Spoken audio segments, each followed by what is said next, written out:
জুবিন গাৰ্গ ডাঙৰীয়াৰ মনৰ বিশালতাক সুযোগ লৈ যদি কোনোবাই বিশাল বেপাৰ আৰু দালালি আৰু বজাৰ যদি কৰিছে মূল খলনায়কগৰাকী তাৰচেম মিত্তলক আজিলৈকে তদন্তলৈ অনা নাই কিয় এৰি দিয়া হৈছে কি অহৈতুকী প্ৰীতি আছে মুখ্যমন্ত্ৰী ৰাইজৰ মাজত ব্যাপক এটা চৰ্চা চলিছে যে অসমৰ এগৰাকী ব্যৱসায়ী উদ্যমী মহিলাৰ লগত যিগৰাকী মহিলাই বোলছবিও পৰিচালনা কৰে বোলছবিও প্ৰযোজনা কৰে সেই মহিলাগৰাকীৰ লগত তাৰচেম মিত্তলৰ এটা সম্পৰ্ক আছে আৰু সেইটো মুখ্যমন্ত্ৰীৰো এই মহিলাগৰাকীৰ লগত নিকট সম্পৰ্ক ওচৰ সম্পৰ্ক আছে গতিকেই তাৰচেম মিত্তলক অলপ আঁতৰাই ৰখা হৈছে নেকি অসমত চলি থকা বিভিন্ন ধৰণৰ অনুষ্ঠান প্ৰতিষ্ঠান বিভিন্ন যিবোৰ অনুষ্ঠান হয় অসমত এই গোটেই প্ৰক্ৰিয়াটোৰ লগত তাৰচেম মিত্তল জড়িত সেই উদ্যমী মহিলাগৰাকী জড়িত তাৰ কাৰণে তাৰচেম মিত্তলক এই গোটেই তদন্ত প্ৰক্ৰিয়ালৈ মাতি অনা নাই নেকি তাৰ মানে তেওঁ কিয় মানে এই মানে অকমানো নমতাৰ কাৰণটো কি এইটো আমি বুজি পোৱা নাই কাৰণ বিভিন্ন ধৰণৰ কাৰোবাৰ মেছেজ পাইছে তাকে মাতি আনিছে জুবিন গাৰ্গ ডাঙৰীয়াৰ মোবাইলটোত কাৰোবালে মেছেজ কৰবা কাৰোবাৰ ফটো থকা কিবা XYZ কিবা কথাতে কাৰোবাক মাতি আনি ঢাক ঢোল বজাই আছে কিন্তু এই তাৰচেম মিত্তলৰ লগত জড়িত হৈ থকা সিদ্ধাৰ্থ শৰ্মা এই সকলকটো কোনো কেতিয়াও মৰা নাই কাৰণ আমি জানো যে আটাইতকৈ যদি সুখন কৰিছে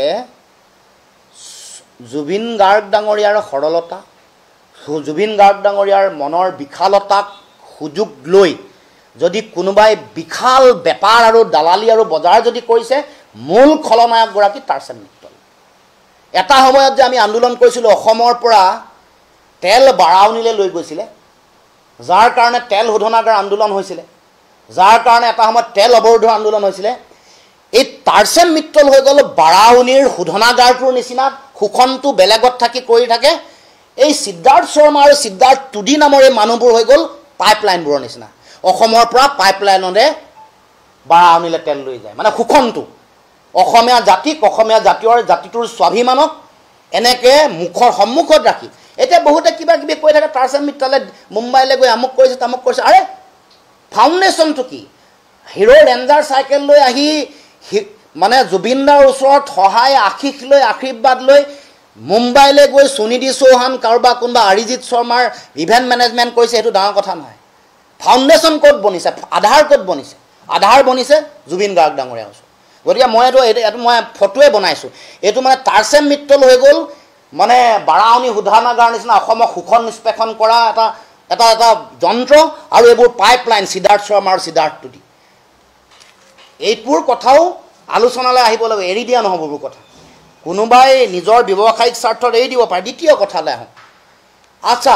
এই অনিতা ডেকা বুলি কোৱা যিগৰাকী মানে আমাৰ অভিযুক্ত এগৰাকীৰ পত্নী তেওঁ নিৰ্বিঘ্নে চিল কৰি থকা ঘৰটোলৈ অহা যোৱা কৰিছে আছে কিন্তু আপোনালোকে জানিব যে ট্ৰেন্স MMS প্ৰাইভেট লিমিটেডৰ অন্যতম স্বত্বাধিকাৰী হৈ গ'ল অনিতা ডেকা যিগৰাকী শ্যামকানুৰ মহন্তৰ সহধৰ্মিনী আৰু তেওঁ নৰ্থ ইষ্ট ফেষ্টিভেলৰ অন্যতম উদ্যোক্তা কিন্তু তেওঁতো এবাৰো তদন্ত আঁতৰলৈ অনা নাই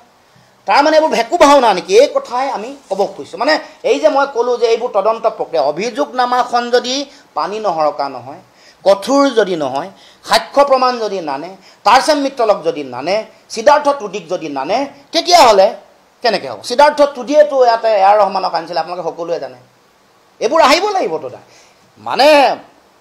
মানে সুখনৰ যিটো ডাঙৰ যিখন জাল পেলাইছে যিখন জাল অসমত নাই এখন সমগ্ৰ দেশ আৰু ছিংগাপুৰলৈকে বিয়পি আছে গতিকে সেই জালখনৰ আমি চবেই বিচাৰি উলিয়াব লাগিব